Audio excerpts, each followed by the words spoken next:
औज़ुबिल्लाहिमिनश्शैतानिर्रजीम बिस्मिल्लाहिर्रहमानिर्रहीम। अस्सलामुअलैकुम। ज़ाहिद हुसैन शाह एक नए ट्यूटोरियल एक नए वीडियो के साथ आप सबके अपने चैनल लेट्स लर्न पर एक बार फिर से आपकी खिदमत में हाज़िर। नए आने वाले व्यूअर्स से गुजारिश कि अगर अभी तक आपने हमारे चैनल को सब्सक्राइब नहीं किया तो बराए मेहरबानी हमारे चैनल को सब्सक्राइब कर लें और साथ ही मौजूद बेल आइकन पर क्लिक कर लें ताकि हर नए आने वाली वीडियो से आप मुस्तफ़ीद हो सकें। जी डियर व्यूअर्स, आज का जो हमारा टॉपिक है that is very very important. MS Excel में आपको पता है जो सबसे ज़्यादा इम्पॉर्टेंट चीज़ मानी जाती है जिसके बगैर एक्सेल बिल्कुल अधूरा है, वो सिर्फ और सिर्फ फार्मूलाज एंड फंक्शंस है। और आज हम आज की वीडियो में लॉजिकल फार्मूलाज को डिस्कस भी करेंगे और प्रैक्टिकली परफॉर्म भी करेंगे।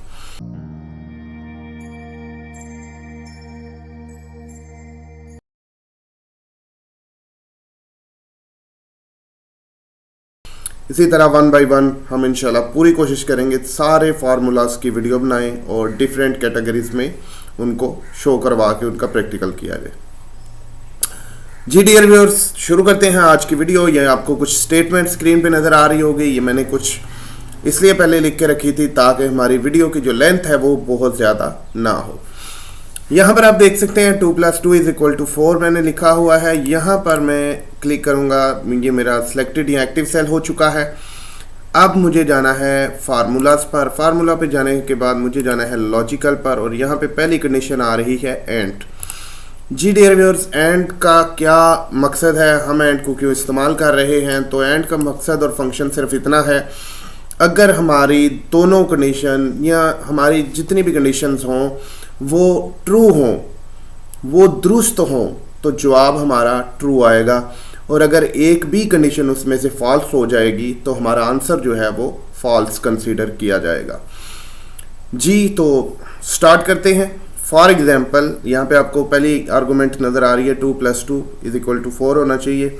हम 2 + 2 करके देख लेते हैं। 2 + 2 = 4। तो आप देख सकते हैं कि जैसे मैंने 2 + 2 = 4 कहा तो इक्वल में ट्रू आ चुका है, यानी ये बात आपने ठीक कही है, ये बात दुरुस्त है। इसका जो आंसर आएगा वो ट्रू में आएगा। ये एक लॉजिक था। लॉजिक ये था कि क्या जो मैं बात कर रहा हूँ वो ठीक है या गलत है। लेकिन लॉजिक हमेशा इसी बात में होता है, हम किसी से भी कोई बात करते हैं तो उसको हम यही कहते हैं कि तुम्हें क्या हमारी बात मंजूर है या नहीं मंजूर। जब या आ गया ना तो लॉजिक आ गया, ठीक है। अब यहाँ पर जो एंड है ये एक लॉजिकल फंक्शन है या एक लॉजिकल फंक्शन है। इसका मतलब ये है कि इसमें जितनी भी कंडीशन हम अप्लाई करेंगे वो सारी ट्रू होंगी तो आंसर ट्रू आएगा, ठीक है। अब अगर मैं यहाँ पे अगेन एक ट्राई करता हूँ, मैं यहाँ पे करता हूँ 3 - फॉर एग्जांपल 1 = 2, देखिए ट्रू आ गया। लेकिन अगर इसी को मैं चलें ये ट्रू आ गया। अब आप देखें यहाँ पर भी ट्रू शो हो रहा है, यहाँ पर भी ट्रू और यहाँ पर भी ट्रू, यानी दोनों कंडीशन ट्रू है, इसलिए टोटल जो हमारा रिजल्ट है, कंक्लूजन है, वो भी ट्रू आएगा। लेकिन फॉर एग्जांपल हम यहाँ पे चेंज करते हैं। अब देखिए ट्रू, फॉल्स और जो फाइनल आंसर है, कंक्लूजन है, जो नतीजा है, जो रिजल्ट है वो भी फॉल्स। लास्ट अगर एक और हम अब ट्राई करते हैं, उसको हम फॉल्स रहने देते हैं, बाकी जितनी मर्जी ट्रू दे दें आंसर फॉल्स ही रहेगा क्योंकि एंड में तमाम कंडीशंस का दुरुस्त होना ज़रूरी है। किसी एक भी कंडीशन के गलत होने से आपका जो आंसर है वो फॉल्स कंसीडर होगा। एक और ट्राई करते हैं। फॉर एग्जांपल जी मैं कहता हूँ 25 / 25, देखेंगे है तो ट्रू, लेकिन यहाँ पे ट्रू, दूसरी कंडीशन मैंने फॉल्स दी और तीसरी कंडीशन फिर ट्रू है, लेकिन ओवरऑल आंसर फॉल्स ही रहेगा। लेकिन अगर हम यहाँ पर 2 कर देते हैं तो ओवरऑल आंसर जो है वो अब ट्रू हो चुका है। तो यही फंक्शन है। और अगर आप यहाँ से किसी एक को चेंज करते हैं, ठीक है, किसको चेंज करते हैं, लाइक दैट, ओके, यहाँ पर हम करते हैं फॉर एग्जांपल 3, आंसर फॉल्स। क्यों? क्योंकि 3 नहीं आता, 5 आना चाहिए था। ऐसा ही है। अब आप यहाँ पे 5 करके ट्राई करें, ये देखिए। तो आई थिंक आपको पता चल चुका होगा एंड फंक्शन क्या है और एंड फंक्शन का इस्तेमाल कैसे किया जाता है। और इसमें हर कंडीशन का, हर एक लॉजिक का दुरुस्त होना ज़रूरी है। अगर एक भी लॉजिकल कंडीशन आपकी गलत हो गई तो आपका जो आंसर है वो ट्रू की निस्बत फॉल्स आएगा। क्लियर जी? ओके, यहां पर आप देख सकते हैं कि हमने पहली जो ट्राई थी वो कंप्लीट कर ली। इसके अलावा लॉजिकल ऑप्शन में जो सेकंड ऑप्शन है फॉल्स, इसमें यह है कि आप सिर्फ फॉल्स आर्गुमेंट फंक्शन का इस्तेमाल करके फॉल्स लेके आ सकते हैं। इसमें किसी किस्म की आर्गुमेंट्स की ज़रूरत नहीं होती। ये देखिए, return the logical value false, this function takes no arguments. Arguments मतलब कोई वैल्यू इसको नहीं चाहिए, किसी किस्म की कोई कंडीशन नहीं चाहिए। सिंपल अगर आपको किसी जगह पे फॉल्स शो करवाना है without any arguments, without any condition, तो आप ये फॉल्स वाला फंक्शन यूज़ कर सकते हैं। ये देखें, simple is equal to false और ब्रैकेट ओपन ब्रैकेट क्लोज और एंटर, तो फॉल्स कंडीशन शो हो जाएगी। ये आर्गुमेंट्स नहीं लेता, ना ही इसको आर्गुमेंट्स की ज़रूरत होती है। इसके बाद जी अगेन हम लॉजिकल में जाएंगे। If, that is very important. If का फंक्शन बहुत ही इंपॉर्टेंट है। चलें, इफ को हम यहां पर चूज करते हैं। स्टेटस लाना चाह रहे हैं, स्टेटस ये लाना चाह रहे हैं, पास भी लेके आ सकते हैं, फेल भी लेके आ सकते हैं, गुड भी लेके आ सकते हैं, बैड भी लेके आ सकते हैं, पुअर भी लेके आ सकते हैं, एक्सीलेंट भी लेके आ सकते हैं। ये हमारे सारी जो मैं अभी बातें कर रहा हूँ ये मैं आपको प्रैक्टिकली परफॉर्म करके दिखाऊंगा, और ये इफ़ के जो फंक्शन से हैं ये परफॉर्म हो सकते हैं। लाइक दैट हम एक काम करना चाह रहे हैं, चले मैं आपको करके दिखा देता हूँ। खैर, ये जो इफ़ पास फेल है ये हमने वैसे भी रिजल्ट शीट बनानी है, उसमें फार्मूला यूज़ करेंगे। Okay, now if logical test 1 and value if true value if false. Okay, कहते हैं लॉजिक बताओ मैं क्या लॉजिक चेक करूं, तो हम ये लॉजिक चेक करेंगे। यहां पे मैंने नंबर पे क्लिक किया, अगर ये ग्रेटर देन, अब मैं अपनी वैल्यू सेट करूंगा कि किससे बड़ा हो, तो मेरा अगर जवाब दुरुस्त हो तो तुमने क्या लिखना है, और मेरा अगर वो आर्गुमेंट दुरुस्त नहीं है या वो बंदा उस आर्गुमेंट की क्राइटेरिया को मीट नहीं करता तो तुमने क्या करना है। क्लियर? तो यहां पे मैं करता हूं ग्रेटर देन 40। सपोज दैट अगर मेरा लॉजिकल टेस्ट 1 ये है कि जो मैंने नंबर सेलेक्ट किया ये 40 से बड़ा हो तो क्या करूं, वैल्यू इफ ट्रू, इस बंदे को तुम पास कर देना। क्या कर देना? पास। और अगर वैल्यू इफ फॉल्स, अगर वैल्यू ठीक नहीं होती, दुरुस्त वैल्यू नहीं है, तुम इस बंदे को फेल कर देना। ओके ओके ओके करें जी। ये बंदा फेल है, ये बंदा क्या है जी? फेल है। क्यों? क्योंकि इफ में हमने पहली कंडीशन दी थी ट्रू, पहले हमने लॉजिक बताया कि भाई लॉजिक ये चेक करो, ये इसके जो नंबर हैं या इसकी जो परसेंटेज है वो ग्रेटर देन 40 होनी चाहिए। हाँ, आप ये भी कर सकते हैं greater than and equal to 40। Greater than and equal to 40 का मतलब है जिसकी परसेंटेज 40 तक होगी उसको भी ये बंदा कंसीडर, ये एक्सेल कंसीडर करेगा पास के अंदर। लेकिन अगर आप सिर्फ ग्रेटर देन 40 करेंगे तो 40 वाला भी फेल कंसीडर होगा। ओके, अब अगर हम चाहें कि ये बंदा पास हो जाए तो आप बताएंगे हमें क्या करना होगा। हमें यहां पर 34 की जगह 40 से बड़ी कोई भी वैल्यू डाल देनी होगी। 41 ही करके देख लें, ये बंदा पास हो जाएगा। आप देख सकते हैं 41 लिखा पास, 40 लिखा फेल। क्यों? क्योंकि फार्मूला में हमने जो कंडीशन अप्लाई की है वो ग्रेटर देन 40 है, नॉट इक्वल। ओके, आप greater than and equal to भी लगा सकते थे। Greater than and equal to करने का फायदा यह है कि 40 वाला बंदा भी पास हो जाएगा।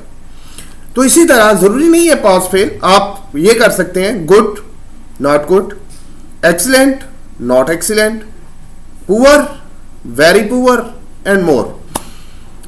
Try again, accepted not accepted, rejected, कुछ भी लिखा जा सकता है। आप एक इफ के फंक्शन से बेशुमार रिक्वायरमेंट्स पूरी कर सकते हैं। और आप इसका असल जो चीज देखेंगे, अभी पास फेल तो मैंने आपको इधर ही बता दिया, लेकिन जब हम ग्रेड निकालेंगे तो सारा इफ का फंक्शन वहां पे यूज होगा, इफ का फार्मूला यूज होगा। और नेस्टेड इफ होगा। नेस्टेड इफ उसको कहते हैं जिस फार्मूला में एक से ज्यादा इफ लगे। नेस्टेड होता है बेसिकली जॉल। ठीक है जी? ओके, आई थिंक सो कि आपको इफ का पता चल चुका है। चलें, अगर हम ये कहते हैं कि पास की जगह ये हमारे आर्गुमेंट्स हैं, इसमें हम कुछ भी लिखे उसको इससे कोई इतराज नहीं है। मैं लिख देता हूं गुड, ओके गुड, एंड मैं लिख देता हूं bad, Excel have no objection on these arguments. Excel को इन आर्गुमेंट्स पे, इन कंडीशंस पे, इन रिटन स्टेटमेंट पे कोई भी ऑब्जेक्शन नहीं है, कोई भी इतराज नहीं है। वो वही करेगा जो आप कहेंगे, लेकिन आप अगर दुरुस्त कहेंगे तो वो आपको दुरुस्त जवाब देगा, और अगर आप गलत बात करेंगे, रॉन्ग स्टेटमेंट देंगे, तो आंसर भी गलत आएगा। That is so simple. Okay, I think so कि इफ आपको समझ आ चुका होगा, और इफ में कोई मुश्किल बात नहीं थी, मैंने आपको परफॉर्म करके दिखाया कि बहुत ही आसान था। इसके बाद आप क्या करने वाले हैं, लॉजिकल में अगेन गए, इफ एरर। इफ एरर का मतलब है, आप देखें, इफ एरर या यहां पे हम नहीं लगाते, हम यहां पे लगा लेते हैं, कहीं पे भी लगा ले, कोई इश्यू नहीं है, क्योंकि इफ एरर की हमने अभी कोई आर्गुमेंट्स नहीं दिए हुए। ठीक है, आर्गुमेंट्स देना चाहते हैं तो आर्गुमेंट्स दे देते हैं। ये देखिए, मैं यहां पे लिखता हूं 25 देन 5। अब यहां पर मैं इफ एरर निकालूंगा। कैसे? या एक काम करते हैं, 0 करते हैं इसका, डन। अब एरर आएगा, अब एरर आएगा, और एरर कौन सा आएगा? डिविजिबल बाय 0 वाला। इंशाल्लाह हम फॉर्मूलाज के एरर के ऊपर भी एक वीडियो बनाएंगे कि कौन सी ऐसे एरर्स हैं जो हमें दुराने फार्मूला फेस करने पड़ सकते हैं, एंड हम उनको कैसे रिमूव करके अपना फार्मूला दुरुस्त कर सकते हैं। इस बात को भी हम किसी वीडियो में जरूर इंशाल्लाह डिस्कस करेंगे। ओके, नाउ हम जा रहे हैं अगेन लॉजिकल में। लॉजिकल में जाने के बाद इफ एरर पे जाएंगे, और इफ एरर में यहां पर देखिएगा ये वैल्यू है, इसको मैं डिवाइडेड बाय सेकंड वैल्यू कर रहा हूं, और कहता है अगर एरर हो, ये देखें DIV डिवाइडेड बाय 0 का एरर आने वाला है। ओके, तो यहां पर आप कुछ भी लिख सकते हैं। मैं लिख सकता हूं प्लीज ट्राई अगेन, या मैं लिख सकता हूं एरर, या मैं कुछ भी लिख सकता हूं। अब ओके कीजिएगा। ये देखिए एरर। क्यों एरर? भाई मैथ के असूल के मुताबिक आप किसी भी वैल्यू को 0 से मल्टीप्लाई तो कर सकते हैं, किसी भी वैल्यू में से 0 को निकाल सकते हैं, किसी भी वैल्यू में 0 प्लस कर सकते हैं, बट किसी भी वैल्यू को आप डिवाइड 0 से नहीं कर सकते। ये एक एरर होता है। ये क्या होता है? एरर। इसको कहते हैं DIV/0, यानी डिवाइड बाय 0 का एरर है। अब अगर हम इसको 0 के साथ डिवाइड नहीं करते तो हमारे पास एरर की जगह यहां पर आंसर आएगा।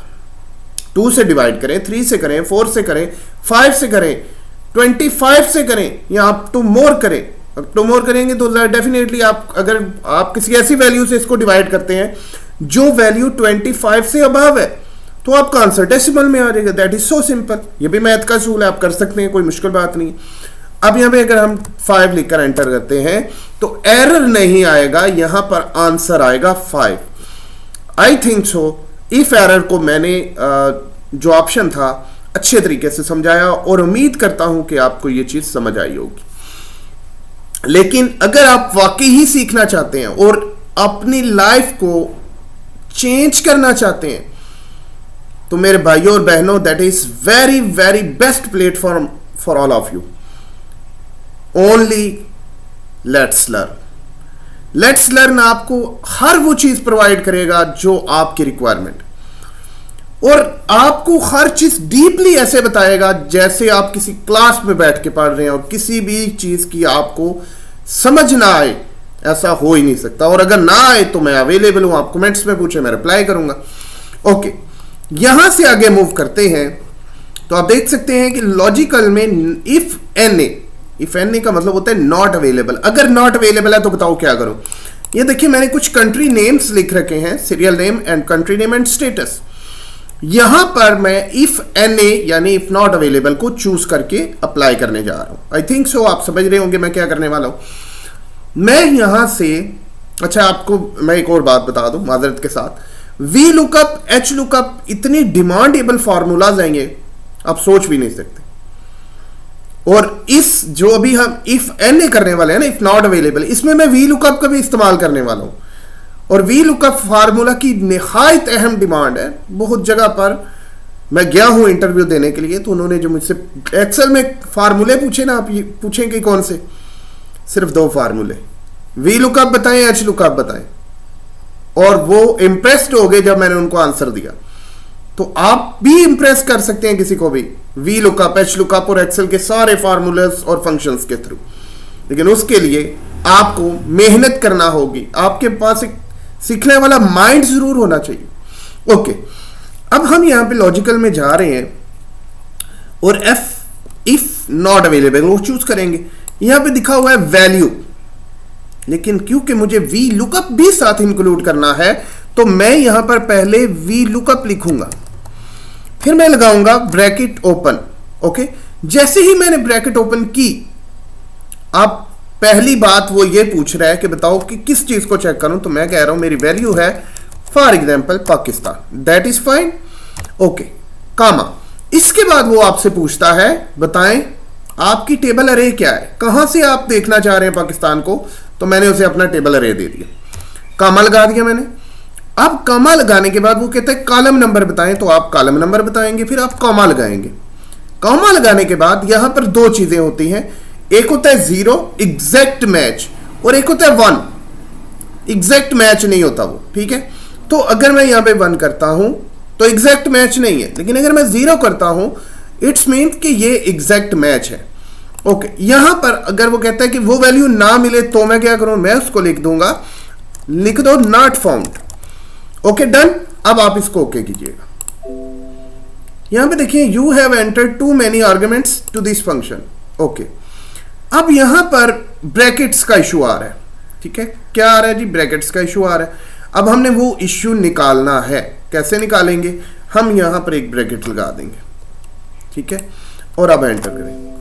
अभी भी कह रहा है you have entered too many arguments. यहां पर एक आपको कामा नजर आ रहा है जो कि नहीं होना चाहिए, ठीक है। ट्रू मैच जो है वो हमने फॉल्स करना है। ओके, अब आप इसको करें यस। अब भी नहीं हो रहा, नॉट फाउंड के साथ हमें लगाना होगा एक कामा। अब एंटर करें। अब देखिए पाकिस्तान आ चुके हैं। अब जी जितने भी एरर्स आपको आए, आपने देखा कि एरर्स थे फार्मूला में, अगर एक कॉमा मिस है, एक डबल कोटेशन मिस है, तो आपका फार्मूला प्रॉपर वर्क नहीं करेगा, जैसा मेरा नहीं कर रहा था। अब ये आप देखें इफ नॉट अवेलेबल, अगर ये दस्तयाब नहीं है, मैंने इस फार्मूले में क्या वी लुकअप देखो, किसमें देखो, कौन क्या देखने, पाकिस्तान। पाकिस्तान हमारी वैल्यू है, कंट्री की लिस्ट में पाकिस्तान देखो, पाकिस्तान देखो, ये हमारी वैल्यू, कामा। उसके बाद ये जो आपको रेफरेंस नजर आ रहा है, ये हमारा टेबल अरे है कि इसकी रेंज से निकालो, और उसके बाद कामा कॉल इंडेक्स। कॉल इंडेक्स का मतलब है कि कौन से कॉलम से देखूं, तो मैंने उसे कहा कॉलम नंबर 1 से देखो, ठीक है, कामा। उसके बाद फॉल्स। फॉल्स का मतलब है कि एग्जैक्ट देखो, ठीक है, एग्जैक्ट हो तो दिखाओ, अगर एग्जैक्ट नहीं है तो ना दिखाओ। ओके, और अगर यहां पर पाकिस्तान की जगह हम कोई ऐसी कंट्री चूज करेंगे जो यहां पर अवेलेबल नहीं है, लाइक दैट हम इंडिया कर लेते हैं। ओके, एंटर करें तो ये कह रहे हैं नॉट फाउंड। जी ये क्या कह रहा है आपको, नॉट फाउंड। क्यों, क्योंकि इंडिया जो है वो इस कंट्री लिस्ट में अवेलेबल नहीं है, दस्तयाब नहीं है। और अगर इंडिया वाला जो ऑप्शन है, जो कंट्री है, वो कंट्री लिस्ट में है ही नहीं, तो इसका मतलब है नॉट अवेलेबल, दस्तयाब नहीं। ओके जी, इसके अलावा अगर हम इंडिया की जगह कोई और ट्राई करते हैं, पहले हमने पाकिस्तान ट्राई किया, कोई और ट्राई करते हैं, लाइक दैट हम ईरान की बात कर लेते हैं। एंटर करें। अब ईरान शो होगा, क्यों, क्योंकि ईरान इस कंट्री लिस्ट में था। तो आप देख सकते हैं ये वो फॉर्मूला है जो आप यूज करके किसी भी लिस्ट से कोई भी चीज एग्जैक्ट मैच करके निकाल सकते हैं। और अगर वो आपकी उस शीट में अवेलेबल नहीं होगी तो वो कह देगा नॉट फाउंड, नॉट अवेलेबल, जो भी आप उसमें अपनी एक स्टेटमेंट या एक आर्गुमेंट सेट कर देंगे वही आपके पास शो हो जाएगा। जी आई थिंक सो आपको इस बात की भी डीपली समझ आ चुकी होगी, मैंने बड़ी ब्रीफली समझाया। कोई इशू हो तो आप पूछ सकते हैं। यानी इस कंट्री लिस्ट के अंदर पाकिस्तान, जापान, चाइना, ईरान के अंदर से कोई भी नेम लिखेंगे तो वो यहाँ पे शो हो जाएगा। America, India, Iraq, Afghanistan, whatsoever कोई भी अदर कंट्री जो इस लिस्ट में अभी अवेलेबल नहीं है, अगर वो लिखेंगे तो वो आपको कहेगा नॉट फाउंड, कि वो कंट्री इस लिस्ट में अवेलेबल नहीं है। ओके डियर्स, अब आगे चलते हैं लॉजिकल में। आगे आ रहा है नॉट। नॉट का मतलब यह है कि दुरुस्त बात को फॉल्स करेगा, लाइक दैट मैं कहता हूं, यहां पर हम नॉट को अप्लाई करते हैं। Logic not. नॉट क्या कहता है, मैं कहता हूं 34 34 नॉट ग्रेटर देन 32। अब आंसर ट्रू। अब देखिए मैंने ये कहा, वैसे तो ग्रेटर देन से पता चल रहा है कि जी ग्रेटर देन बड़ा होता है, बट मैंने कहा नॉट ग्रेटर देन, फिर भी बात वही है। अगर नॉट ग्रेटर देन है तो इसका मतलब क्या है भाई, लेस देन है। ठीक है, बात समझ रही है ना मेरी बात। तो 34 से 32 लेस देन है अगर सिंपल पढ़े, लेकिन यहां पे उसने थोड़ा सा उसको कॉम्प्लिकेटेड बनाने की कोशिश की। उसने ये कहा 34 not greater than 32, that is fine, दोनों बातें सेम है। लेकिन क्योंकि हमने फंक्शन अप्लाई करना था तो हमने ये चूज किया 34 नॉट ग्रेटर देन 32, तो आंसर आएगा क्या आएगा, फॉल्स। ट्रू को वैसे तो आर्गुमेंट क्या आ रहा है, ट्रू आ रहा है, लेकिन ट्रू को जो है वो फॉल्स कर देगा, फॉल्स को वो ट्रू कर देगा। चलें यहां पे कह रहा है ट्रू है, लेकिन क्योंकि ट्रू है तो नॉट हम कर रहे हैं तो वो फॉल्स आंसर देगा। और अगर मैं यहां पे कर देता हूं 34 less than, not less than 32, तो अब कंडीशन क्या है, फॉल्स बन रही है। 34 जो है वो मैं ये कह रहा हूं 34 नॉट लेस देन 32, अब कंडीशन क्या बन रही है, कंडीशन फॉल्स बन रही है, क्योंकि 34 लेस देन 32 है, मैं कह रहा हूं नहीं है तो फॉल्स है। लेकिन आंसर क्या आएगा ट्रू आएगा। यानी नॉट का फंक्शन हम तब चूज करते हैं जब हमें ट्रू को फॉल्स में और फॉल्स को ट्रू में कन्वर्ट करना हो, तो आप क्या कर सकते हैं, आप नॉट का फंक्शन यूज कर सकते हैं। ओके, अब ओके करें तो आंसर आपके सामने। ओके जी, डन। ओके, इस तरह से आप जो है वो नॉट को भी यूज कर लेंगे। नॉट करने के बाद आप आ जाएं और पे। और में ये है कि कोई एक कंडीशन अगर ट्रू हो तो आंसर ट्रू होगा, और अगर एक भी कंडीशन फॉल्स होगी, अगर सारी की सारी कंडीशंस फॉल्स होंगी तब ये फॉल्स आएगा। अगर एक भी कंडीशन ट्रू है बाकी सारी फॉल्स हैं तो आंसर आपका ट्रू आएगा। कैसे, ये देखिए यहां पे मैंने 34 को सिलेक्ट किया और कंडीशन मैंने कर दी 34 ग्रेटर देन 30 लिख ले। ओके, कंडीशन ट्रू है, टैप किया, फिर मैं कहता हूं ये वाली कंडीशन है, ये है ग्रेटर देन 50। अब ये क्या हो गया, फॉल्स हो गया। क्यों, क्योंकि कंडीशन मैच नहीं हुई। ठीक है, 45 कभी भी ग्रेटर देन 50 नहीं हो सकता। ओके, अब लेकिन आप देखें मैंने किया तो यहां पर ट्रू आ रहा है, यहां पे फॉल्स आ रहा है, और आंसर ओवरऑल क्या आ रहा है, ट्रू आ रहा है। अब अगर मैं यहां पर अगेन वैल्यू उठाता हूं और इसको मैं इक्वल टू 67 कर देता हूं, कंडीशन ट्रू है, आंसर ट्रू ही आएगा। क्यों, क्योंकि सब में से एक कंडीशन सिर्फ फॉल्स है, दो ट्रू है। अगर आप इसको भी फॉल्स कंडीशन बना देते हैं, इक्वल की जगह आप कर देते हैं greater than 100, condition false, answer true, answer true, क्योंकि एक कंडीशन अभी भी दुरुस्त थी, एक कंडीशन अभी भी दुरुस्त थी। ओके, अब हम सारी कंडीशंस को फॉल्स करने वाले, कोई एक भी कंडीशन हमारी ट्रू नहीं होनी चाहिए।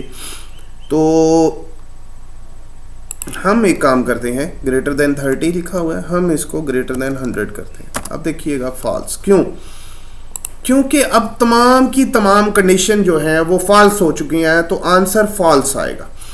अगर एक भी कंडीशन ट्रू हो बाकी सारी की सारी कंडीशन फॉल्स हो तो आपका आंसर क्या आएगा, ट्रू आएगा।